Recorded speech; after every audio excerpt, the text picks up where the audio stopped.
Okay, great. And we are now also live. So let's start. Hi, I'm Alain Mulder, Senior Director Europe Operations at IMA, the Institute of Management Accountants. Thank you for being with us today and welcome to this live webinar CMA Tips for Success for candidates in Europe. In this episode, we will tell you more about the CMA exam and how you can prepare for it. Please make sure to follow IMA Europe on Facebook, LinkedIn, Instagram, and Twitter to be notified when we publish content that can help you in your career. Feel free to ask any questions via the chat of this webinar, and we will handle them during the Q&A at the end of this presentation. So before we start, I will first introduce you all to Dennis Whitney. Because today I'm with Dennis Whitney, and Dennis is a Senior Vice President of ICMA, and that's the Institute of Certified Management Accountants, and that's the certification division of IMA. Dennis has overall responsibility for the CMA program and is responsible for the CMA exams, development and administration, program budgeting, growth, and strategic planning. He also oversees the development and administration of the CSCA, Certified in Strategy and Competitive Analysis program, and is that special for CMA.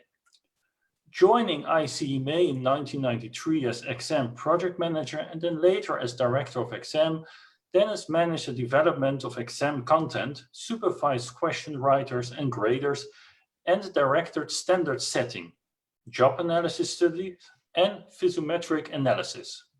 Prior to joining IMA, Dennis held positions as CFO for a management consulting company and as a tax accountant for an insurance company.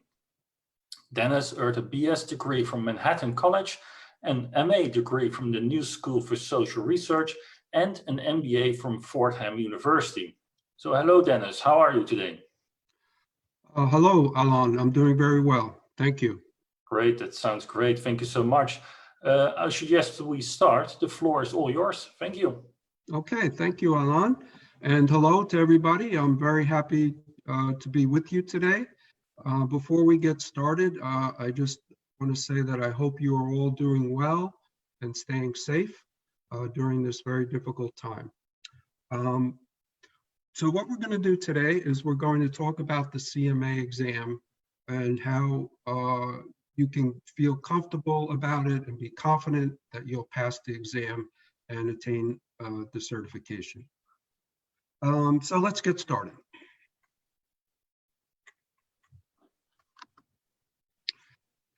So what I'm going to talk about today are the benefits of CMA certification, the CMA exam structure, what to expect at the testing center, some study tips, and then the really important part and what I'll focus most on are exam tips and strategies. And then we'll have some time to answer your questions.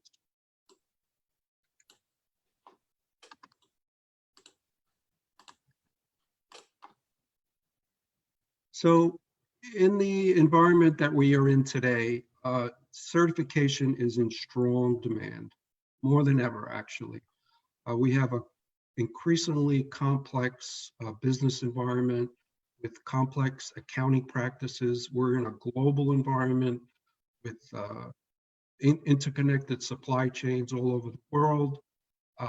There is a shortage, and this has been research that's backed by research, a shortage of advanced financial skills, particularly in the areas of planning, analysis, and decision support.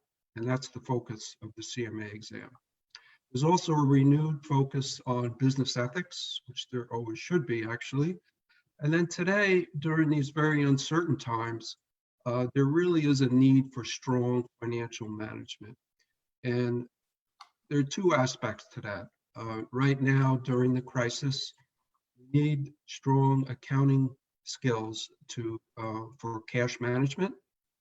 And then as the recovery starts, we're going to need accountants and financial professionals who are able to identify value opportunities, value creation opportunities for companies, and their planning and analysis skills and business insight skills. And that's where CMAs come into play.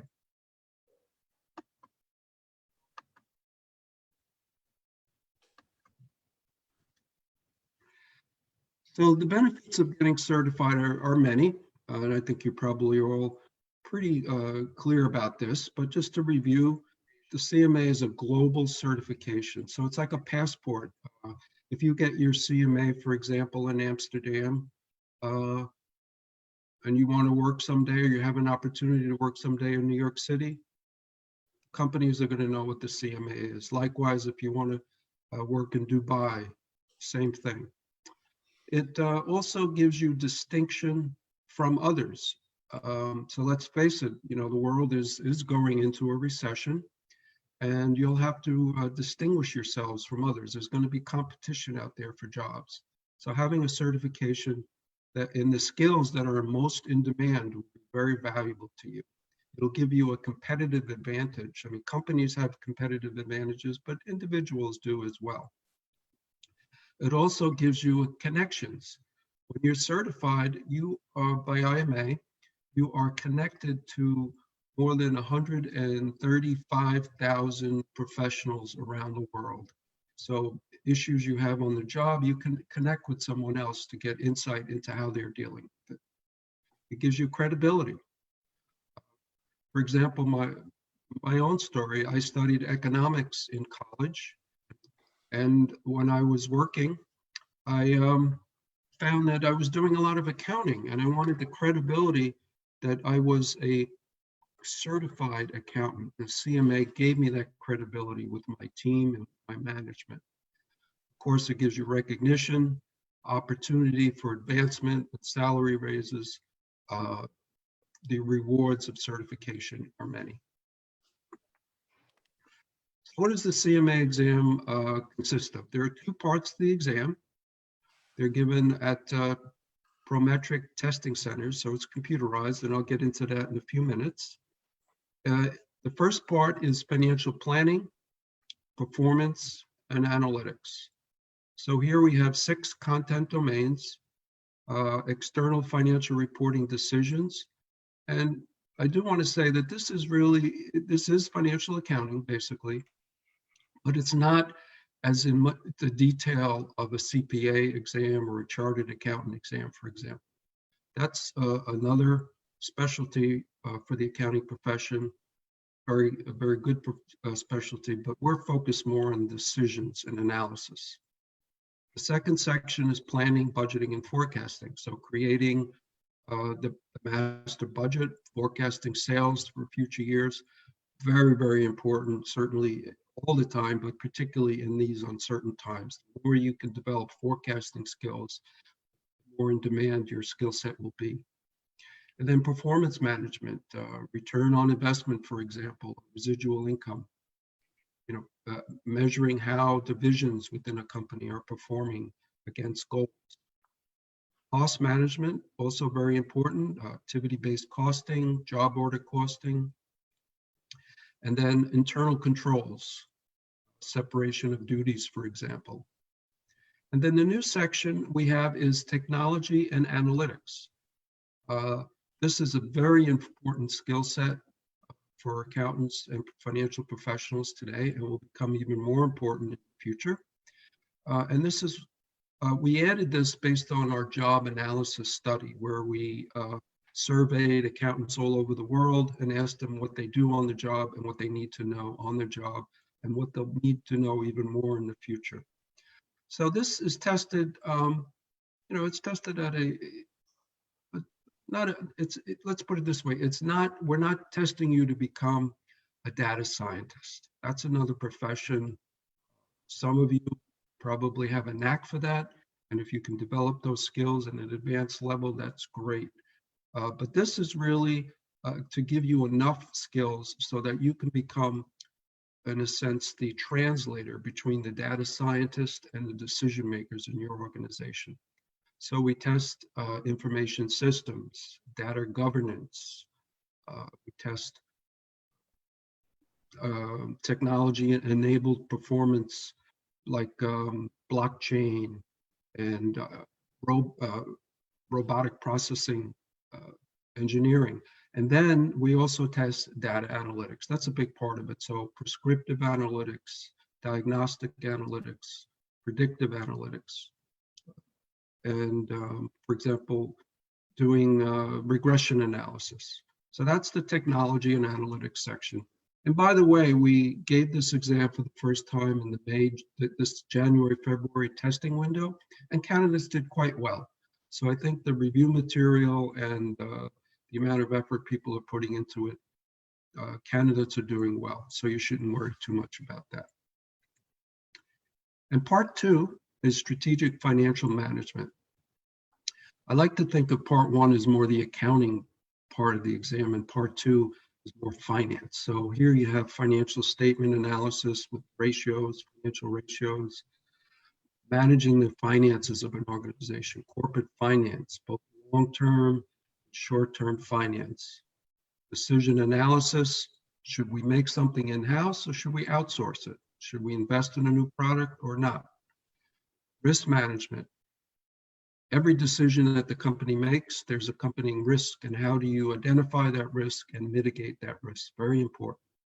And then capital investment decisions. For example, investing in a new factory. What would be the net present value of that investment? And then finally, professional ethics. This is the section where we did some changes for the new exam as well. It still covers what we've always covered, which is IMA's Statement of Ethical Professional Practice, but it also covers business ethics in general, ethical decision-making, moral philosophies. So that's something to focus on in your studies. So again, it's a 2-part exam, 100 multiple choice questions, which you'll have 3 hours to complete. And then you have an additional hour to do 2 essays.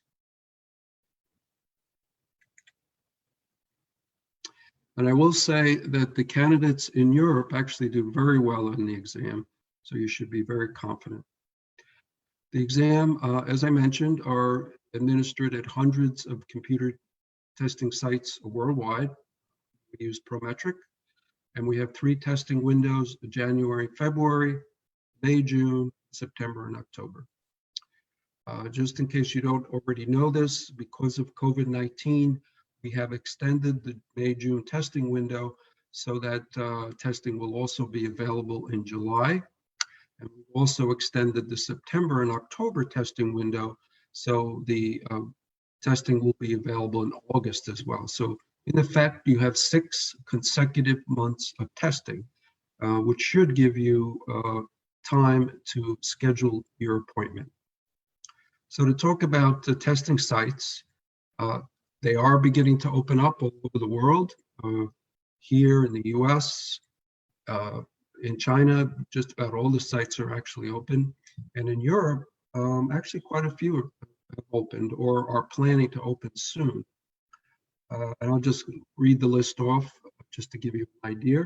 But I encourage you to keep checking with the team, our team in Amsterdam and Zurich, as well as the Prometric testing, the Prometric website. So we have Stockholm is open, Copenhagen, Helsinki, Amsterdam, Frankfurt, Brussels, Lisbon, Belgrade, Bratislava, London, Zurich, and Istanbul. Those sites are open now. There are some changes in the procedures, which I'll get through to in a couple of minutes. But that's good news to see that the sites are starting to open. Okay, I already covered this. 100 multiple choice questions. You have 3 hours to do that, and then the 2 essay questions, which is the additional hour of the exam, a 4-hour exam. And so in terms of scoring, 75% of the score is attributable to the multiple choice and 25% to the essay. And in order to take the essay, you have to score at least 50% on the multiple choice questions. So if you get half of them right, you will be allowed to go into the essay section. If not, the exam will end. So we send the results of the exam 6 weeks after the end of the month in which you tested. So for example, if you take the exam this month, you receive your results in mid-July. The reason why it takes so long is that grading the essays is a labor-intensive process, and our goal is to be as fair and as thorough as possible. So we do a lot of review. We make sure that the candidates get all the points that they deserve. And I think you appreciate that, and you'd be happy to be patient to get the right result. So in June, your result would be in mid-August.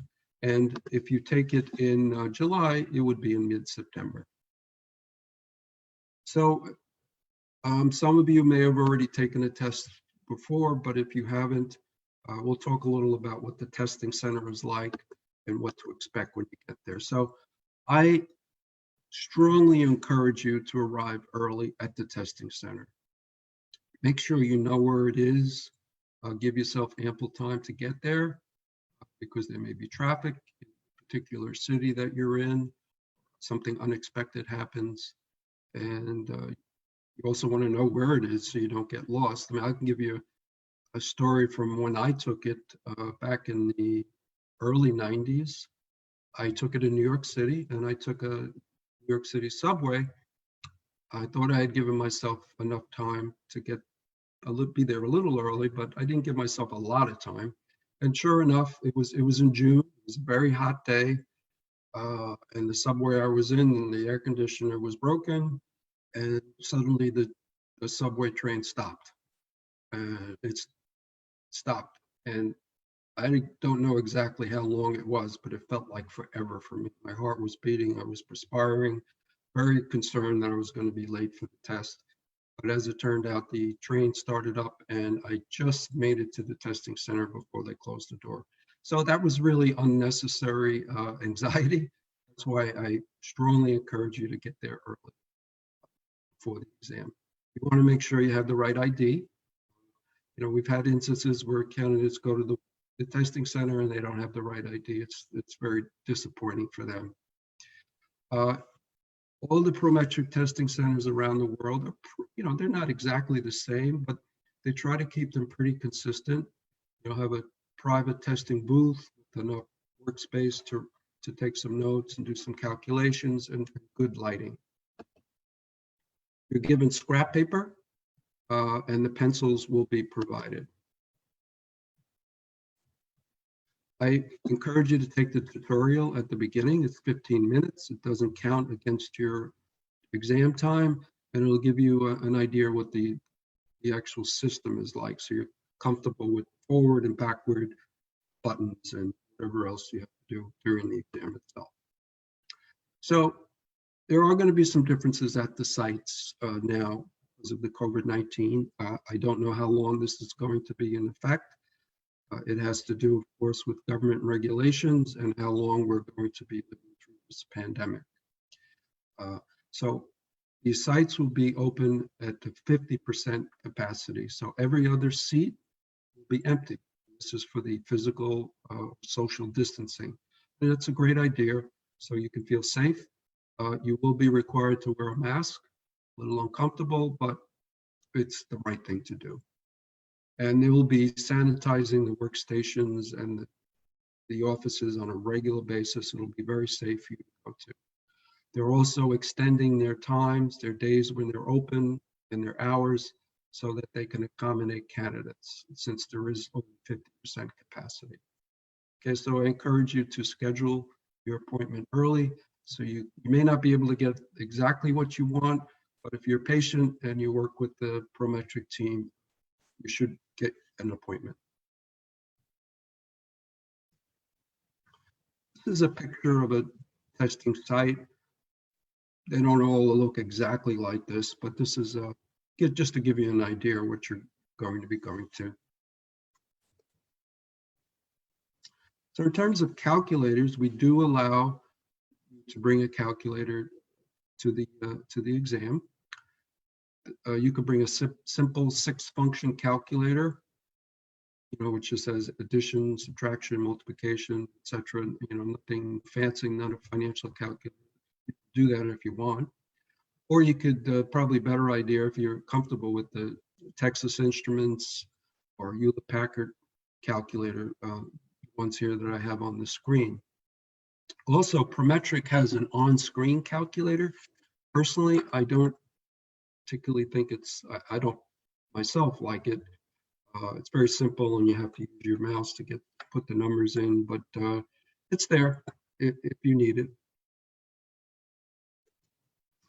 And then on part 2, you'll have the time value of money tables if you prefer doing your net present value calculation using those tables. Some people do. Most people use a financial calculator. So in terms of studying,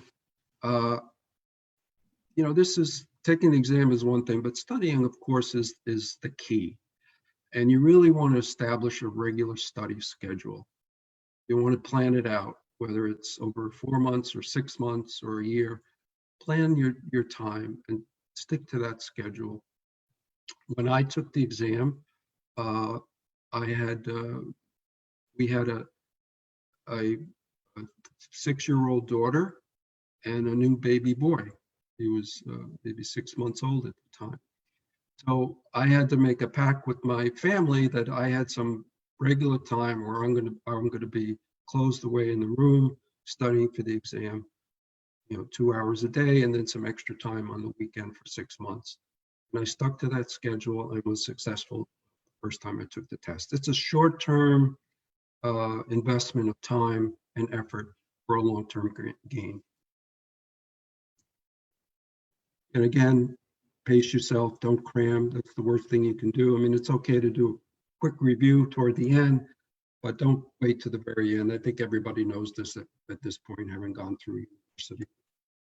Some people find it helpful to create flashcards with the formulas, the terms. In fact, I think some of the review course the publishers have flashcards, digital flashcards that you could use.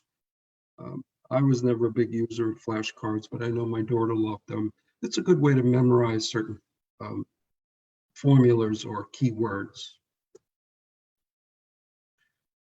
And then always use the practice questions.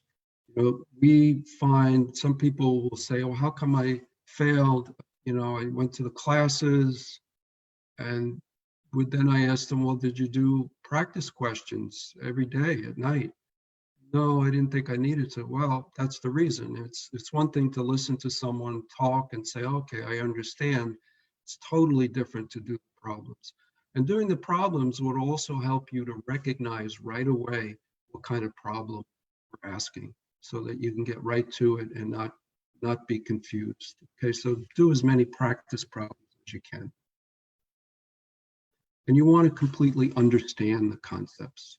And what I mean by that is some candidates, they'll say, well, I memorized all the questions, the practice questions, and I didn't get those practice questions on the test. Well, we don't give the exact same practice questions on the test. They're new questions. You have to use your knowledge in a new situation. So you have to really understand how to apply that in a new situation. So to pass the exam, of course, you need the knowledge. I mean, that's a given. You're going to have to put the time in so you can develop the knowledge that you need. You also need confidence.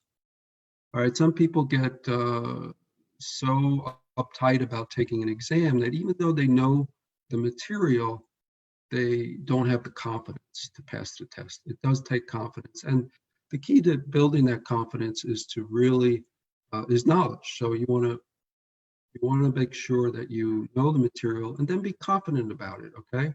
Go into the exam with a positive attitude. And then this is key, effective time management. I'll get into a few tips in a few minutes, but the exam, there's some time pressure in the exam, so you don't want to spend a lot of time on certain questions. You want to make sure you get to do questions. So watch the time as you're going through the exam. So here's a sample multiple choice question, not too difficult. I'll give you a minute to read it.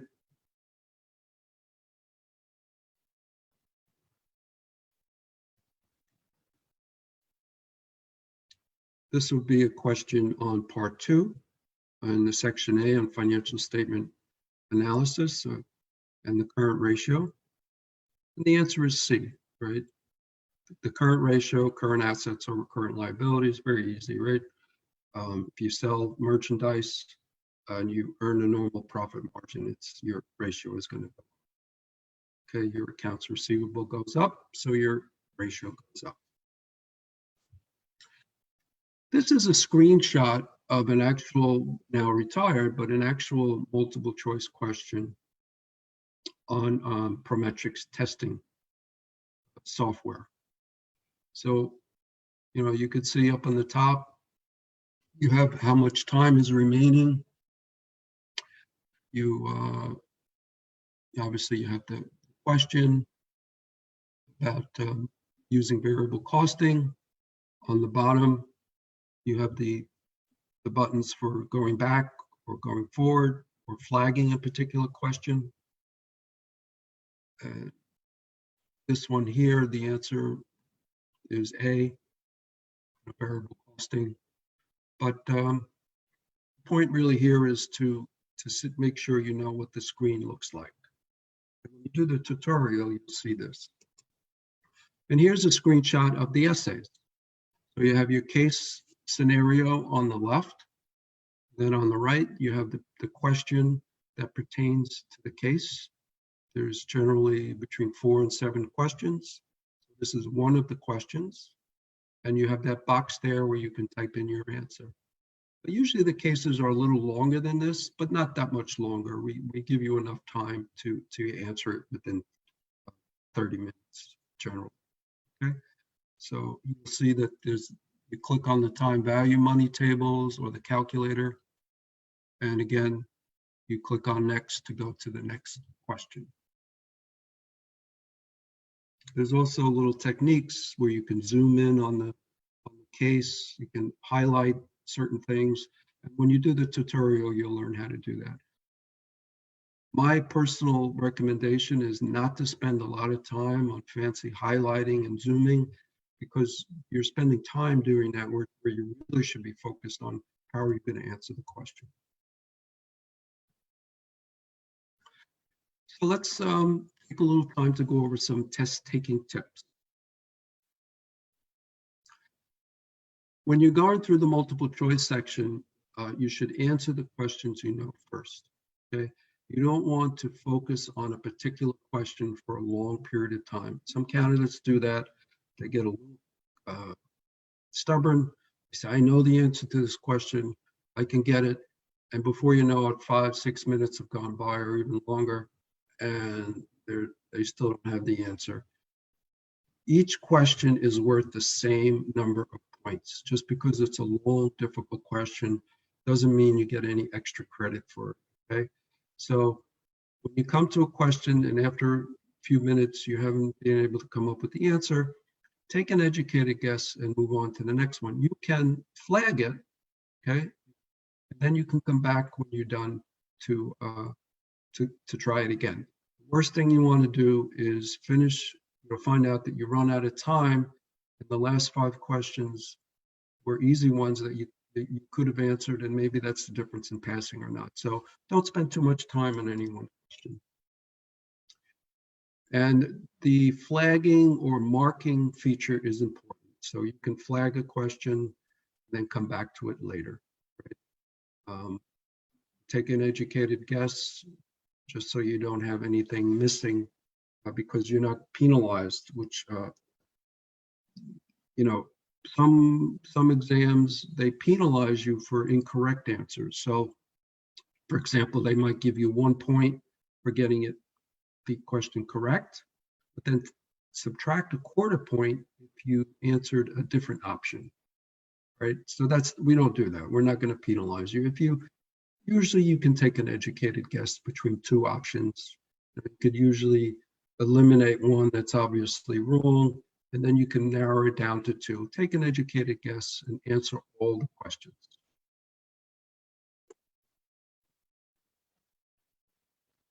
You also want to make sure you read the question carefully, right? Noting keywords. Sometimes people get tripped up with the except questions. All the following true except. or not. Just take your time and make sure you focus on those keywords and answer the question. Don't rush through it. This is particularly important for those whose English is not your first language. Just give it a little extra time to make sure you understand what the question is really asking. So as I said this before, make an educated guess, no penalty for that. You could usually narrow it down to 2. Keeping track of time is very important. As you saw on the screenshot that I showed you before, the time is shown at the top of the screen, right? So don't dwell on it, but make sure you're looking at the time to make sure that you're making good progress. All right. So you want to plan the time versus the number of questions that you have. Right. 100 questions for 3 hours.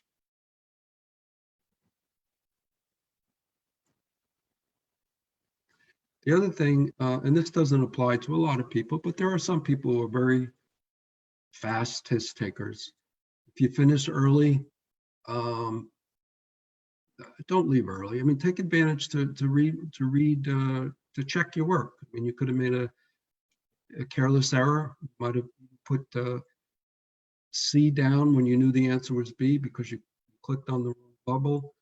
So make sure you go back and check your work, and also read in particular the more difficult questions.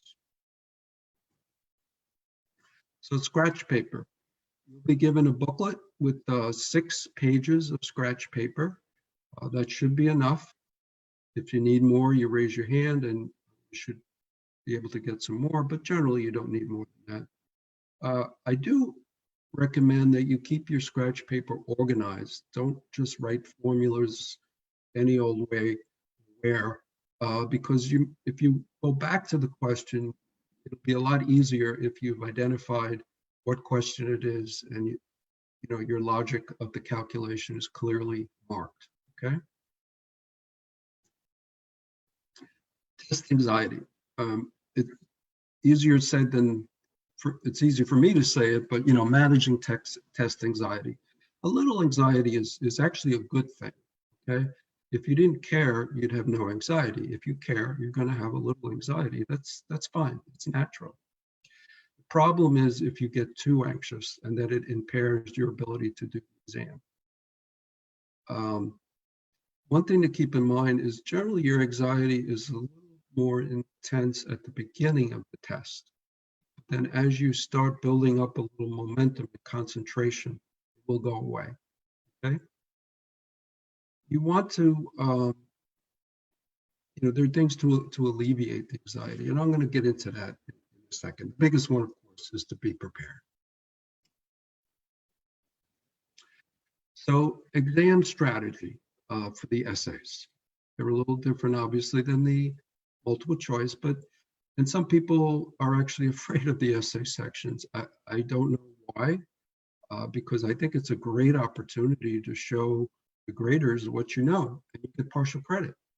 Multiple choice question, you make one calculation error, you get the question wrong. Here, you get partial credit. So it's an opportunity to really show what you know. You also want to make sure you show all your work. The more you show, the more opportunity the grader has to give you credit. The graders want to give you credit. Right? We want you to pass. We want to make sure you know the material, but we're not trying to trick you. We're not trying to manage the pass rate in any way. If you know the material and show your work, you're going to pass. So each essay scenario, and there are 2, has about 4 to 7 questions associated with it. And you want to, again, plan your time so that you have the time to answer all your questions. You don't want to run out of time at the end, especially when you might have known the last few questions. Okay. And if at the end you're running out of time, you see you're not going to be able to write a nice coherent response for that last question, do a quick outline, some keywords, write down. You might get some points, all right?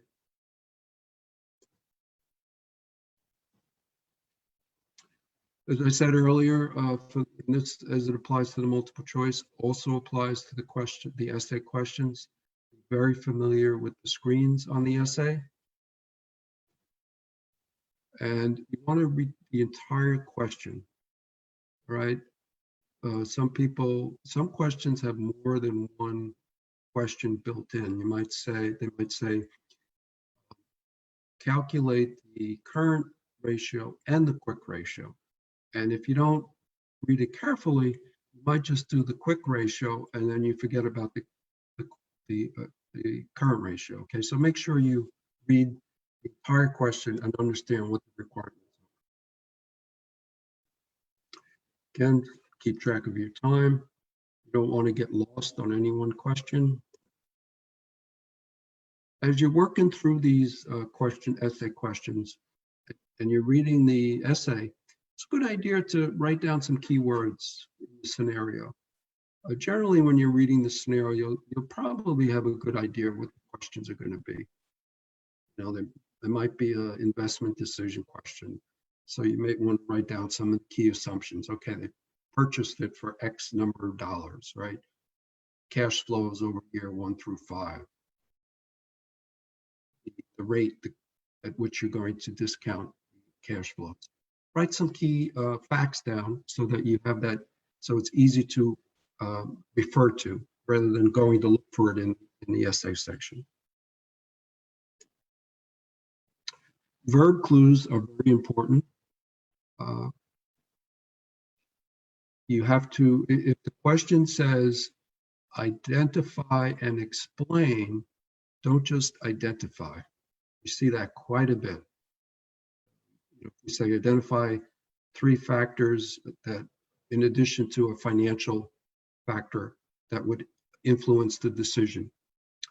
So some candidates will just put down, staff morale, supply chain quality, 2 or 3 identifications, which are correct, and you'll get credit. But you'll only get partial credit because you didn't explain it.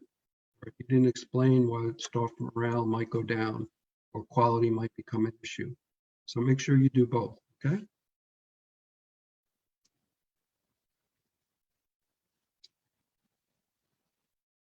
And this, I said before, so sometimes there's more than one task.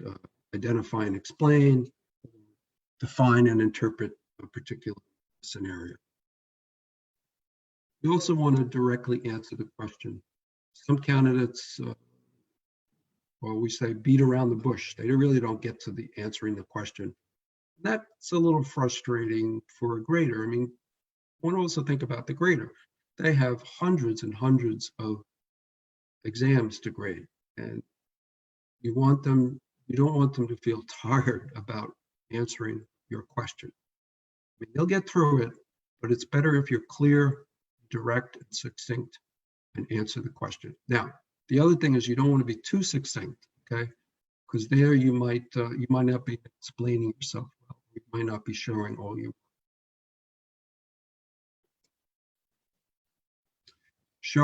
work. Very, very important. Okay, you want to show all the detail that you can, especially for a calculation. I've seen papers where the candidate put down the right answer, exactly, net present value, didn't show any work. So there's 2 problems with that. One, were they cheating? Probably not. Most people, high percent of people do not. But what if they made a simple calculation error? They put the wrong number in the calculator, and they had the wrong answer. They lose complete credit. If you show all your work, you probably get all the credit, even if you made one silly mistake along the way. Okay, show all your work. Which I already mentioned that. Then after you've composed your response to the particular question, proofread it.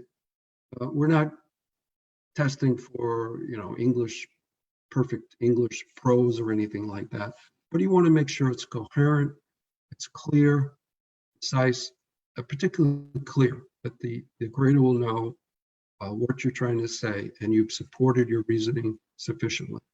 and logically. So to get back to test anxiety, everybody gets nervous about exams, some more than others, of course. It's a natural thing, but you want to try to channel it in a positive way. And I remember somebody saying that for public speaking, when people get nervous and they have those butterflies, you want to kind of channel those butterflies to get them all flying in the same direction. So some anxiety is a good thing. Focus on your studies. Make sure you're well prepared. You don't want to over prepare the night before, okay, because you want to get a good rest, you want to eat well, and all those little things are very important. Remember that it is not the end of the world if you fail the CMA exam. We know, especially during these difficult times, that there's so much more important things in life. You can always take the exam again, okay? Chances are you'll come close even if you don't pass. So put it in perspective. All right, if you draw a blank during the test, you can always return to the question later. That happens to people, it's natural, all right? But the best approach is effective study and preparation, right? You want to enhance that self-confidence before the exam. Now, some people, it becomes almost crippling, right? There are techniques, meditation techniques, even, if you feel it's really crippling, you can seek professional help, but most people are able to manage their anxiety. So some other tips on the exam is to memorize the ratio definitions. There are many different ways to calculate financial statement ratios. We have defined ours in a certain way. It's available in our CMA handbook on the website, and I'm sure all the publishers have those ratio definitions. So memorize those. The other thing to memorize is our statement of ethical professional practice. I've seen candidates who are close to passing. They had a question on this and they drew a blank. Nothing. No. And it's so easy to get some points there if you memorize the categories of competence, confidentiality, integrity, credibility.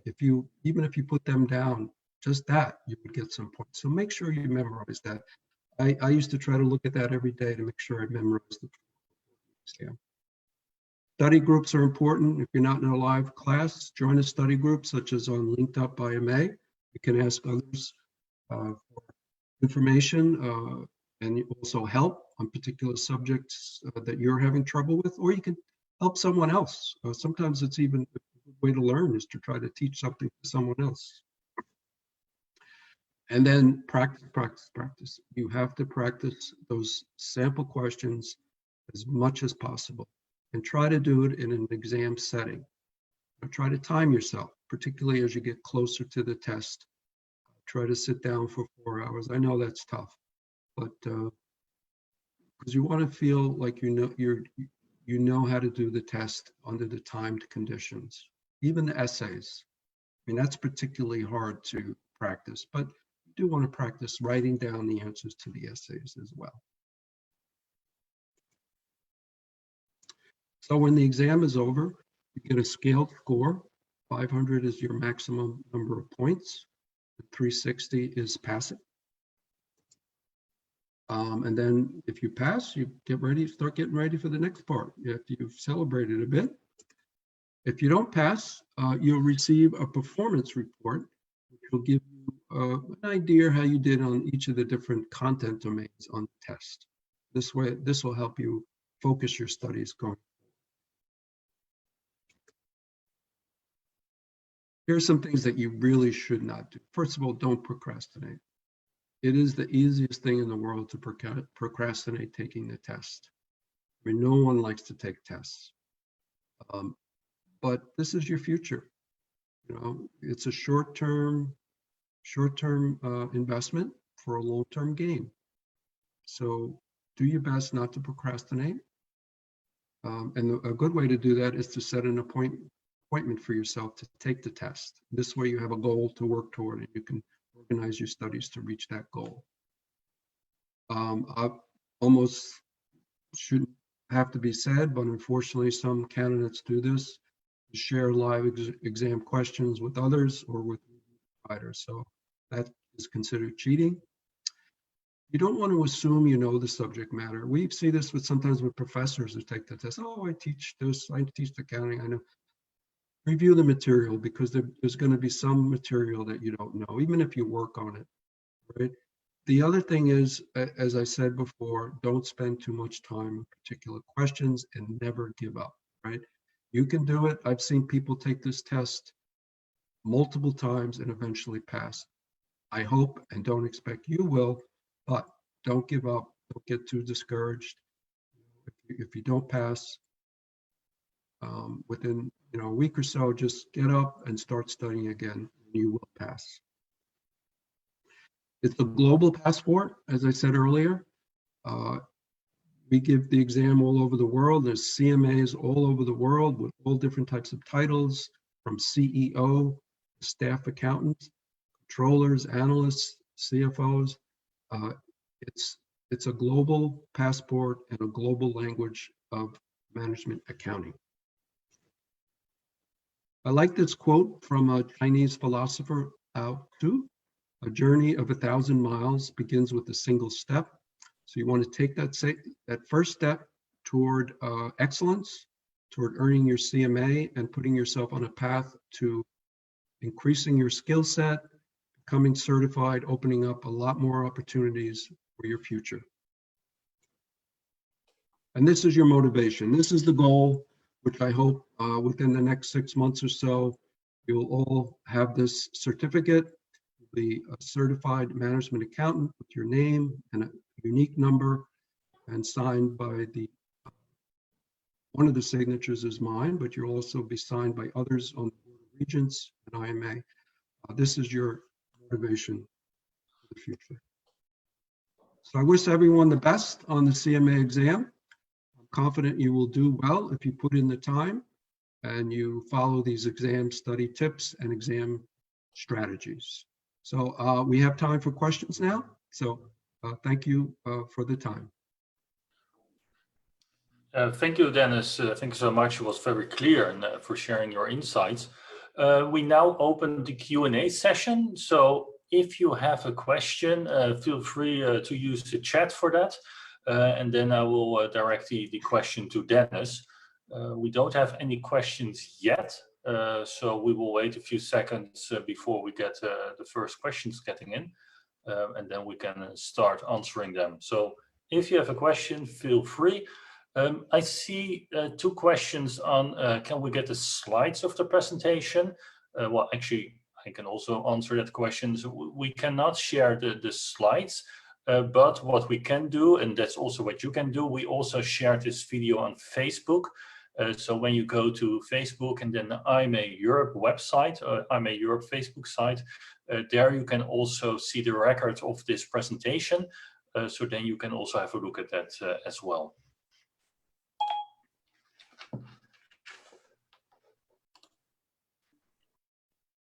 And then we have a question from Aya, and that's, well, that's a difficult one maybe, Dennis. Which books are preferred for study? Yeah, well, that's a good question, actually, and it really depends. I know that sounds like not a definitive answer, but it really does depend, which I assume you're talking about study material. There's some very good ones out there, Wiley, Klein, Hawk, and several others. And what I tell candidates is a couple of things. One, you want to be aware of what your learning style is. Everybody has a different learning style. You also want to look at whether you just need a quick review or you really need something thorough, right? How long have you been out of school is another thing to look at. So Gleim is very good, and their material is in outline form. So if you don't feel like you need a lot of explanation and you want to just get that quick review and do a lot of practice questions, then Gleim is very good. Wiley explains the material, it goes into depth a lot more. So sometimes if you're struggling with a particular topic, you'll learn a lot more by reading the explanation. And Hawk is another good one that goes into great detail. And I find that a lot of people who English is their second language find Hawk very helpful because the English is very clear, and so it's easy to understand. And there are also others, which I haven't mentioned. They're listed on our website. If you go to IMA's website in the CMA section, you'll see a list of other publishers. The other thing, of course, to consider is your budget.